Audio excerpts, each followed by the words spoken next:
हरिः ओम तत्सत्।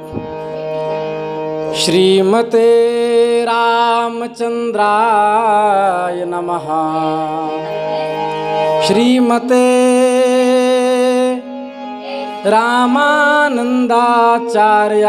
नमः। श्रीमलूकदासाय नमः। ओम नमः परमहंसास्वादित चरणकमल चिन्मकरंदाय भक्तजनमानस निवासाय श्रीरामचंद्राय।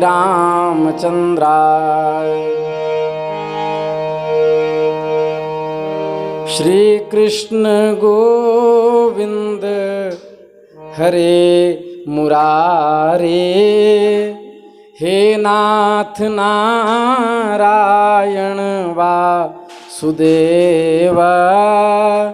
श्री कृष्ण गोविंद हरे मुरारे, हे नाथ नारायण वासुदेव। श्री कृष्ण गोविंद हरे मुरारे, हे नाथ नारायण वासुदेव। श्री वृंदावन बिहारी लाल की जय। अनंत कोटि ब्रह्मांड नायक सर्वैश्वर्य परात्पर परब्रह्म भगवान श्री हरि की महती कृपा करुणा से हम आप सब इस दिव्य सत्संग परिसर में मनुष्य जन्म धारण करने का सर्वश्रेष्ठ साधन सत्संग दशम स्कंद श्री कृष्ण जन्मोत्सव के रूप में प्राप्त कर रहे हैं।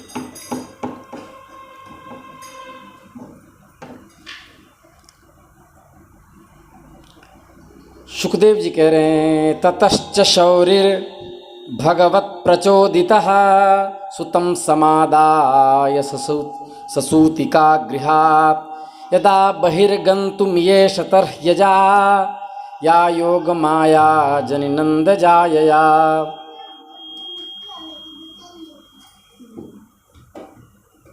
भगवान ने दर्शन दिया और उपदेश किया। उपदेश करने के बाद ये भी कहा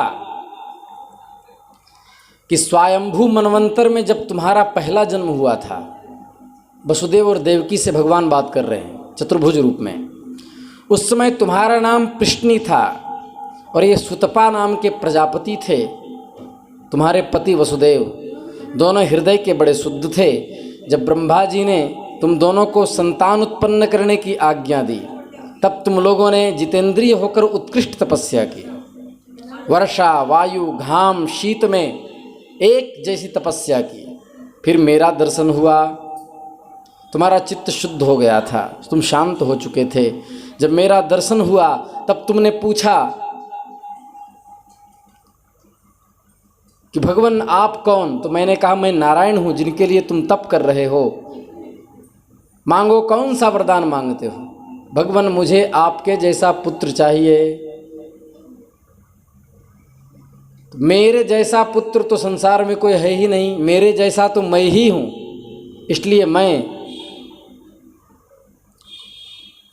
पुत्र बन के आया। उस समय मेरा नाम पृष्णी गर्भ हुआ।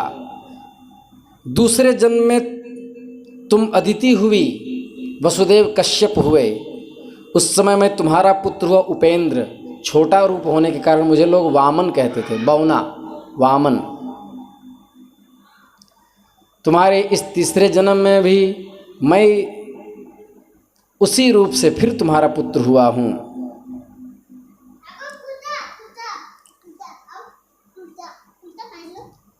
क्योंकि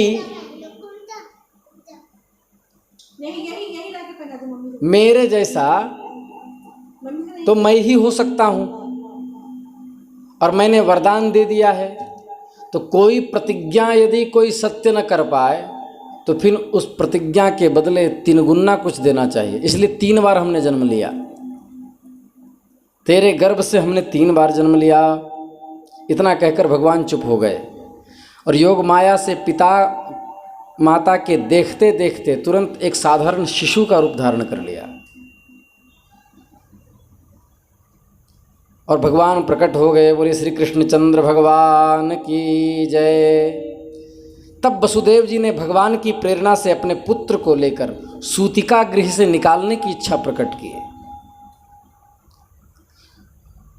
उसी समय नंद पत्नी यशोदा के गर्भ से योग माया ने जन्म लिया वृंदावन में, गोकुल में। जो भगवान की शक्ति होने के कारण उनके समान ही वो भी अजन्मा हैं, जन्म रहिता हैं। भगवती विंध्याचल वही हैं। उसी योगमाया ने द्वारपाल और पूर्ववासियों की समस्त इंद्रियों की चेतना हर ली। सब बेहोश हो गए। 7 दरवाजे के अंदर देवकी वसुदेव बंद थे, सब बेहोश हो गए। सारे सैनिक बेहोश हो गए, मूर्छित हो गए। बंदी गृह के सभी दरवाजे जो बंद थे, बड़े बड़े किवाड़, लोहे के जंजीरें, ताले सब खुल गए। क्यों न हो, जिनके नाम का श्रवण मात्र से प्रारब्ध बंधन ध्वस्त हो जाता है, कर्म की बेड़ियाँ खुल जाती है, तो इस साधारण जाड्य बेड़ियाँ क्यों नहीं खुलेंगी। अपने आप से दरवाजे खुल गए। बादल धीरे धीरे गरज कर जल की फुहारें छोड़ रहे थे, मानो श्री कृष्ण का अभिषेक कर रहे थे। अपने फनों से जल को रोकते हुए भगवान के पीछे पीछे शेषनाग चलने लगे और वसुदेव जी ने अपने मस्तक पर ठाकुर जी को धारण कर लिया।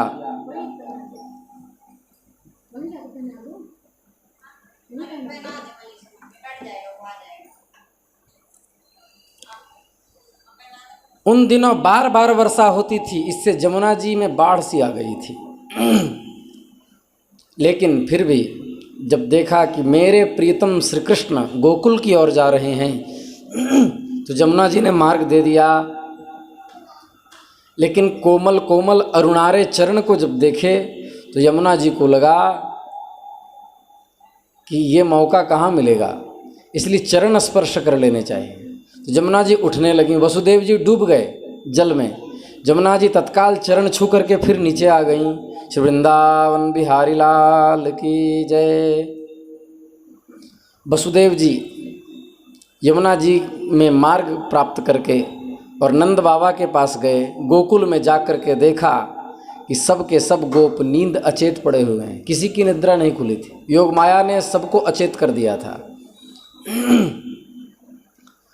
उन्होंने यशोदा जी की सैया पर एक सुंदर कोमल, जिनकी अद्भुत मुस्कान थी, ऐसी भगवती योग माया को शिशु रूप में लेटा हुआ देखा। उनको गोद में उठा लिया। अरे यशोदा जी की सैया पर श्री कृष्ण को सुला दिया।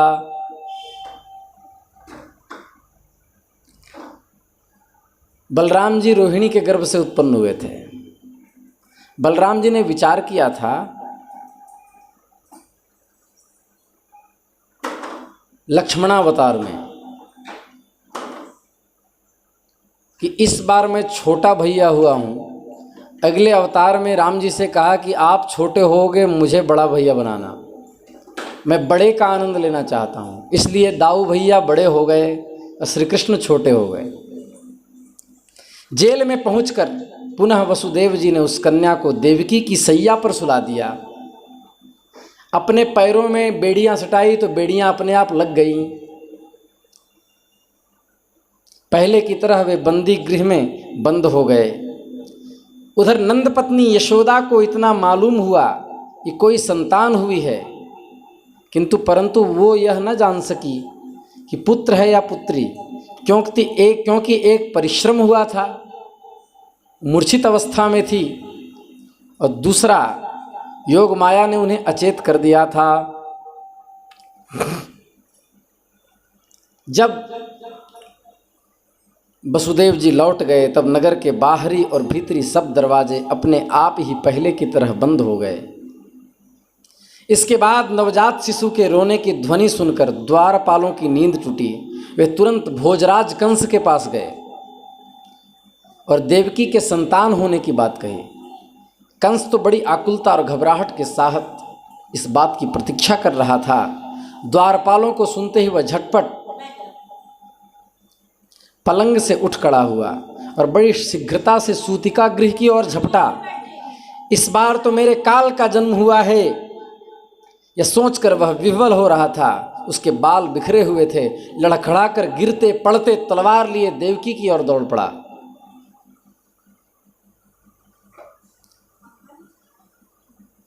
तब कंस से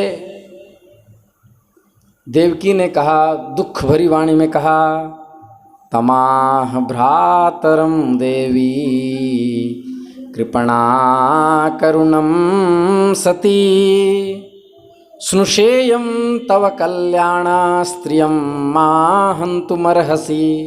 हे मेरे हितैषी भाई, यह कन्या तो तुम्हारी पुत्रवधू के समान है, स्त्री जाति की है। स्त्री की हत्या तुम्हें कदापि नहीं करनी चाहिए।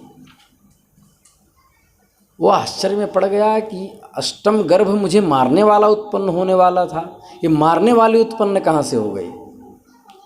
जरूर ही इसमें विष्णु का कोई षड्यंत्र है। हे भैया, तुमने देववश मेरे बहुत से अग्नि के समान तेजस्वी बालक मार डाले, अब केवल यही एक कन्या बची है, इसे तो मुझे दे दो, मैं तुम्हारी छोटी बहन हूँ। परीक्षित उन्होंने बहुत रोती याचना की, किंतु कंस ने एक न सुनी और उस कोमल कन्या को देवकी के हाथ से खींच लिया और जा करके जिस चट्टान पर पटक करके 6 पुत्रों को मारा था, 7वां तो संकर्षण होकर बलराम जी रोहिणी के गर्भ में चले गए थे। तब कह दिया कि गर्भपात हो गया।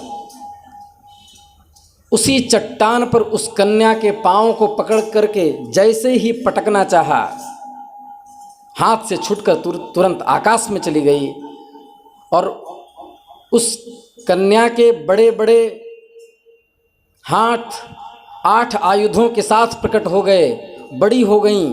ऐसा मानो प्रतीत हो रहा था कि साक्षात भगवती भवानी हो, क्यों ना हो साक्षात माता जी ही थीं। दिव्य माला वस्त्र चंदन और मणि से आभूषित थीं और अप्सरा किन्नर नागगण बहुत भेंट सामग्री करके उनकी स्तुति कर रहे थे।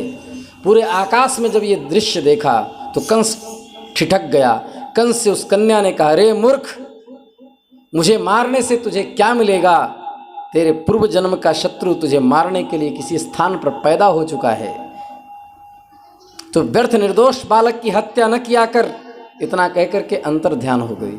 वही भगवती विंध्याचल हुई। दुर्गा सप्तशती में स्पष्ट लिखा है। कंस को की आश्चर्य की सीमा न रही। उसने सोचा कि अरे, बेड़ियां बंद सारे सैनिक ड्यूटी पर तैनात हैं, अपनी सेवा में नियुक्त हैं, तो पुनः मेरा मारने वाला विष्णु जन्म कैसे ले लिया? तर्क वितर्क हुआ। तो इसके बाद मंत्रियों ने सलाह दी कि 1 माह के अंतर्गत जितने बालक पैदा हुए हैं सबको मार डालो, तो कहीं ना कहीं वो उत्पन्न हुआ होगा। इस प्रकार सब एक दूसरे दिशा में चले गए। बहुत सुंदर श्लोक है। आयुश्रियम यशो धर्मम लोकानाशीष एवच हंति श्रेयांसि सर्वाणि पुंसो महदतिक्रमः। जो लोग महान संत पुरुषों का अनादर करते हैं, उनका वह कुकर्म उनकी आयु, लक्ष्मी, कीर्ति, धर्म, लोक परलोक, विषय भोग सब के सब कल्याण साधनों को नष्ट कर देता है।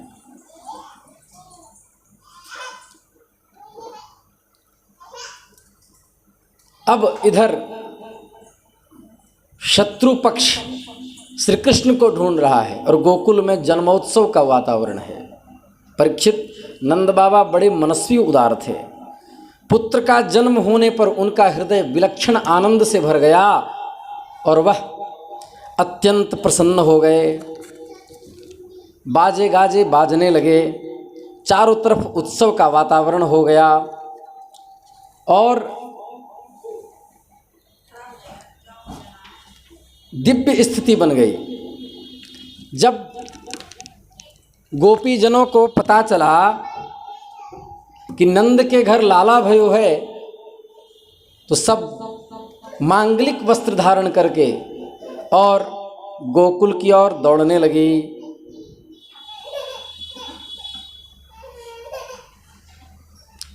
एक गोपी आ रही थी रास्ते से और कहा, बाबा बाबा, हमने सुना है कि तेरे घर लाला भयो है, तो मुझे भी दर्शन करवा दो। इसके बारे में बड़ी सुंदर पंक्ति है। गोवर्धन से गोपी आई थी। नंदजू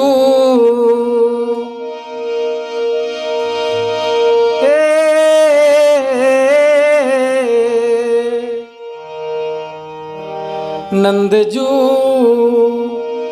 मेरे मन आनंद भयो है, मेरे मन आनंद भयो है, गोवर्धन से आयो आयो, गोवर्धन से आयो,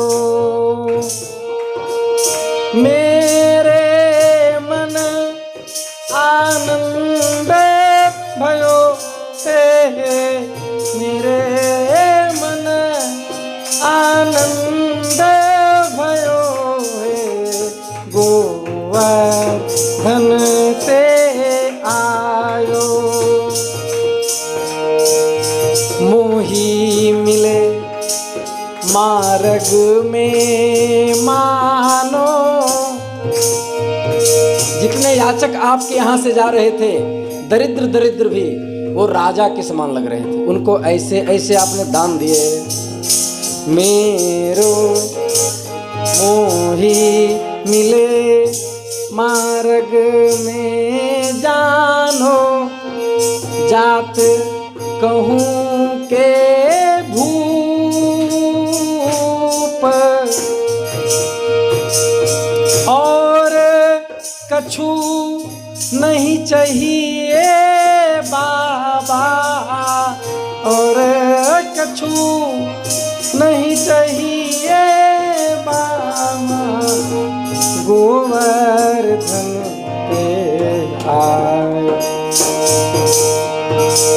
मेरे मन आनंद भयो है, गोवर्धन पे आए।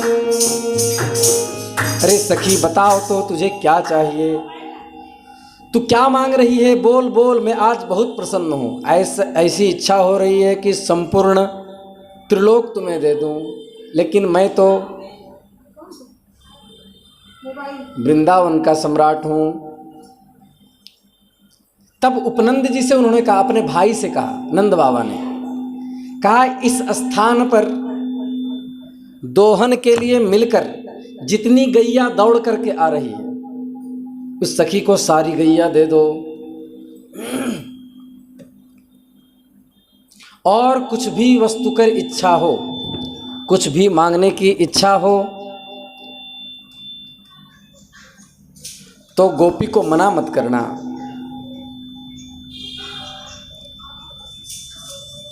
धार्मिक वेश धारण करके सब नंद जी के यहाँ उदार मन से आने लगे और सब कहने लगे, प्रादुर्भूतो नदानंदः, प्रादुर्भूतो नंदानंदः, प्रादुर्भूतो नंदानंदः। इसी को हिंदी में लोग कहते हैं, नंद के आनंद भयो, जय कन्हैया लाल की। अभी हम लोग उत्सव मनाएंगे, थोड़ी सी कथा प्रकरण चल जाए। तो प्रादुर्भूतो नंदानंद अर्थात नंद के आनंद भयो, जय कन्हैया लाल की। आकाश में कोलाहल मचने लगा।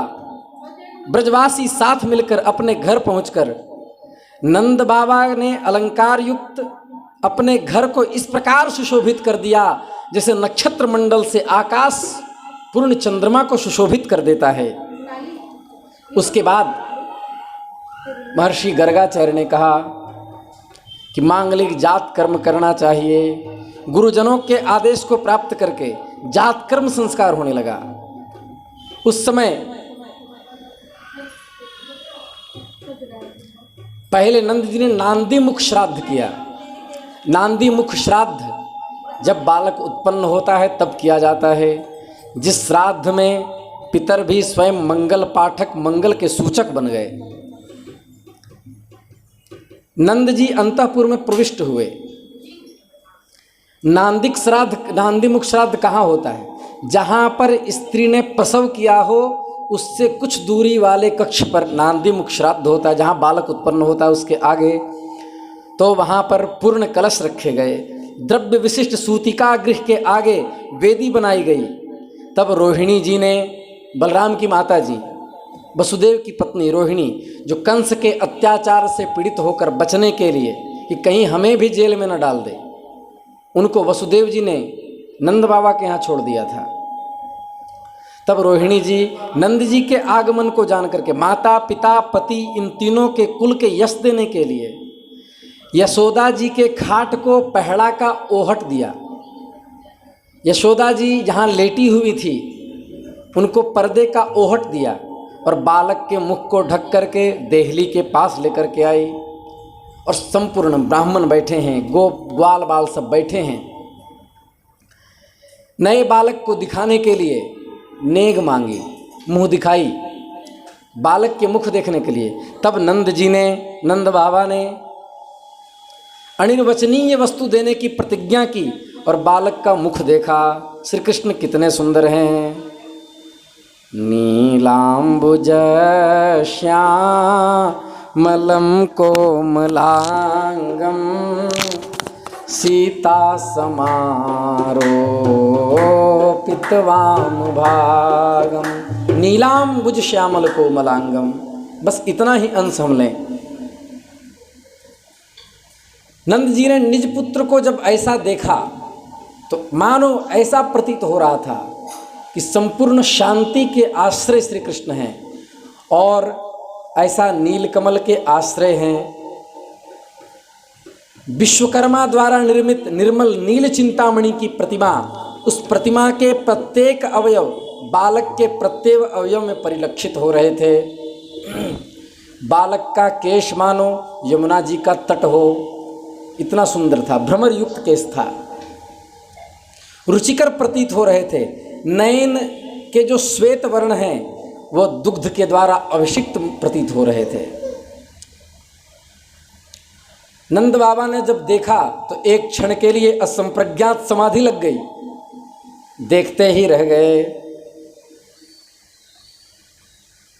जब यशोदा जी जो खाट पे लेटी थीं, उनको जब पता चला कि नंद बाबा के गोद में बालक चला गया है तो उनके वाष्प, रोमांच, स्तंभ, सात्विक आदि भाव सारे प्रकट हो गए।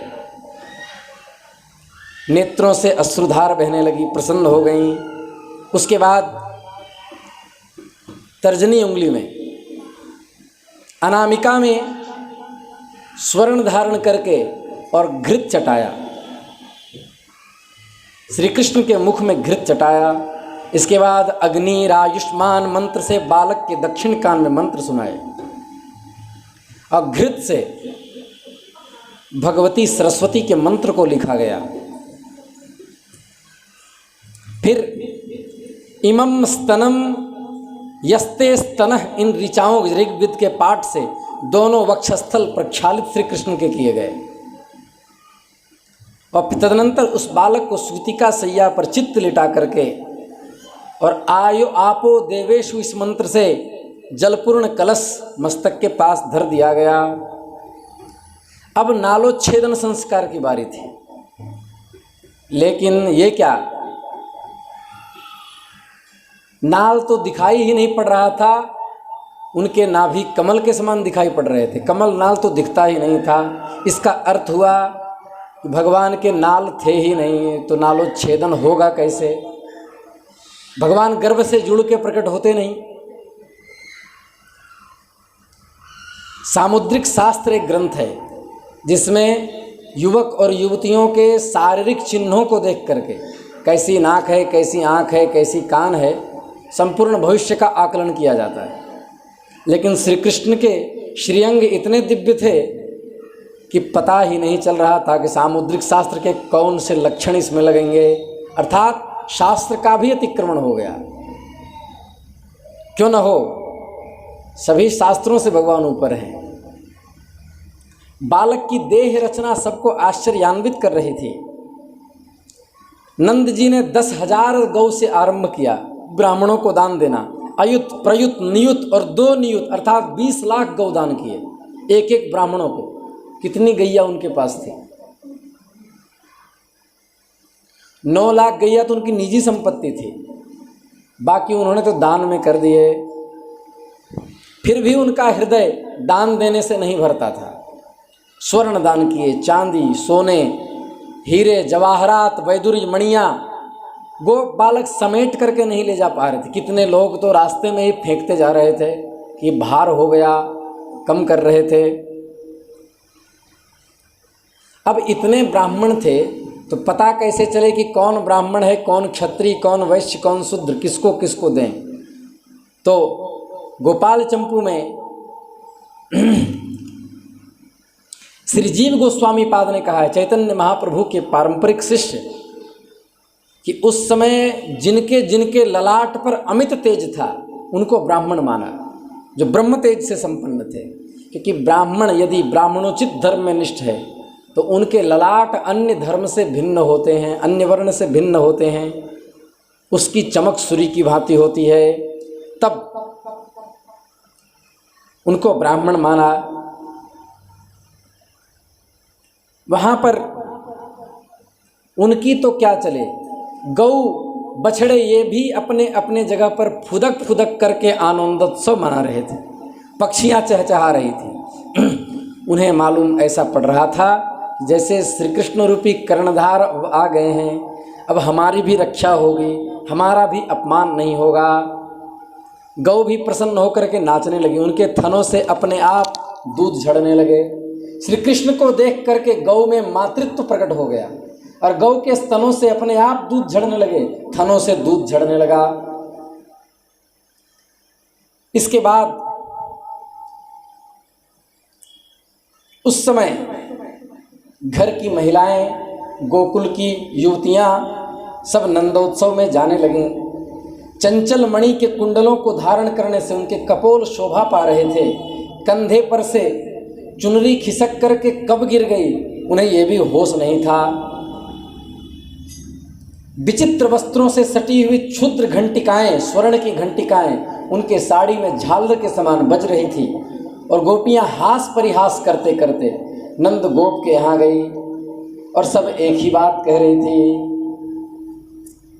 गोबाला वलिलु मालंबी चलनम तव वलताम विलंबी सह घोषाव कगमरमणेना सुखयति हंत कदा कमनेना। हे ब्रजराज कुमार, हे सुकुमार, हे शिशो, इस वृंदावन में तुम हमारी चीरकाल पर्यंत रक्षा करो। हे भगवान, हमें भक्ति की प्राप्ति हो। नंद बाबा वृद्ध होकर भी ऐसे नाच रहे थे जैसे 16 साल का कोई युवा नृत्य कर रहा हो। ध्यान से सुने। इसके बाद दूध, दही और माखन की होली खेली जाने लगी। दूध दही की कीच मच गई, पिसी हुई हल्दी से युक्त जल एक दूसरे पर फेंकने लगे। हमने महाराज श्री से सुना है, गुरुदेव भगवान से सुना है कि इतना दूध दही यमुना जी में गया, इतने उत्सव हुए कि वृंदावन से लेकर प्रयागराज तक संपूर्ण नदी सफेद हो गई थी। इतने दूध दही से होली खेली गई, उत्सव मनने लगा। तब श्री कृष्ण के चाचागण, उपनंद आदि सब होली से बचने लगे कि कहीं मैं वृद्ध हूँ, कहीं कोई पटक न दे। तो उनको खींच खींच करके बीच आंगन में घसीटा भाइयों ने और एक दूसरे पर हल्दी के जल, एक दूसरे पर केसर युक्त जल, माखन से स्नान करवाने लगे। कोई दही फेंकने लगा, कोई दूध फेंकने लगा। इसी प्रकार गोपियाँ रोहिणी आदि सब खेलने लगी, उत्सव मनने लगा। कोई कोई तो एक दूसरे का वस्त्र भी फाड़ने लगा। सब इतने आनंदित थे, किसी को कुछ होश ही नहीं था। अब हम लोग नंदोत्सव की बधाई दे दें, फिर कथा संवरण होगा। श्री वृंदावन बिहारी लाल की जय।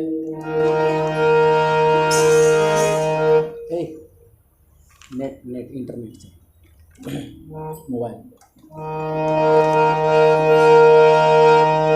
नंद के आनंद में, नंद के आनंद भयो जय कन्हैया लाल की। नंद के आनंद भयो जय कन्हैया लाल, जय कन्हैया लाल की जय हो गोपाल की।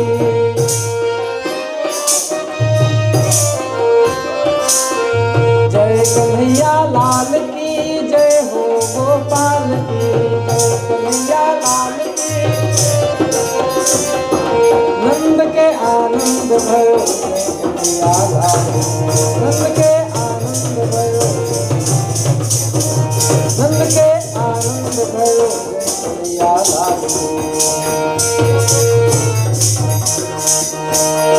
जय कन्हैया लाल की हाथी घोड़ा पाल की। जय कन्हैया लाल की।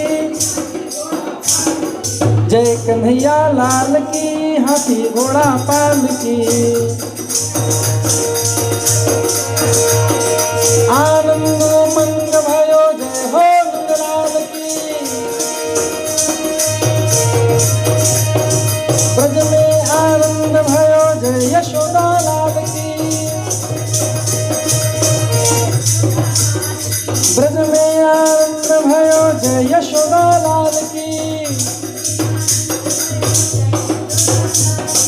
हाथी घोड़ा पाल की जय कन्हैया लाल की। हाथी घोड़ा पाल की। हाथी दिने घोड़ा दिने और दिने पाल की। हाथी दिने घोड़ा दिने, हाथी दिने घोड़ा दिने और दिने पाल की।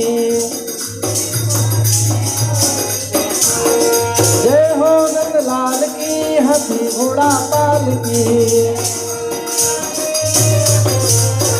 हे आनंद मंग भयो जय यशोदा लाल की। आनंद मंग भयो, आनंद मंग भयो जय यशोदा लाल की। आनंद मंग भयो।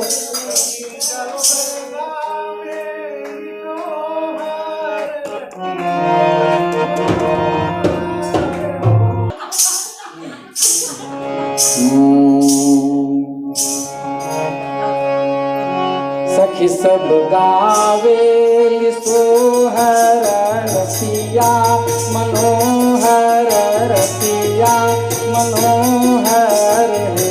ललना यशोदा के धैर्य किशोर मुरली मनोहर हे। रामा यशोदा के धैर्य किशोर मेरा मनोहर।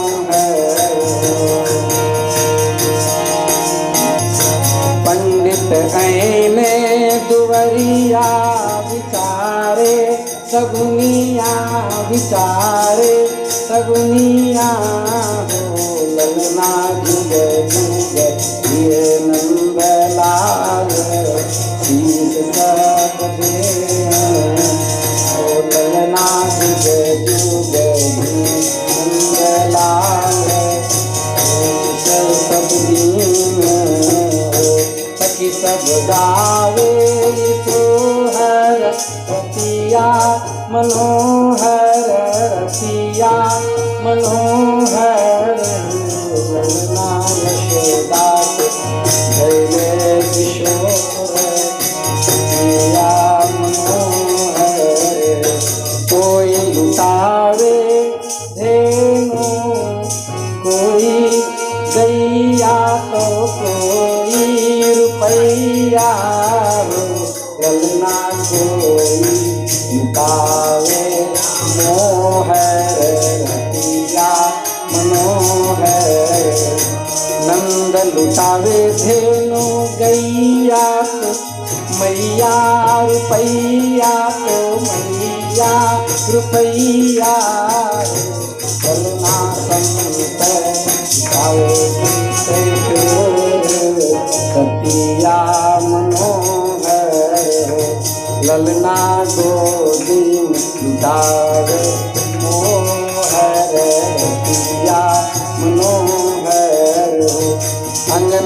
गावेली गोदिनिता नाचे पौनिया तो नाचे पौनिया हो ललना मुंजन गावे सोहर सखिया मनोहर सखी सब गावे सोहर रतिया मनोहर रतिया मनोहर ललना यशोदा के गले चित चोर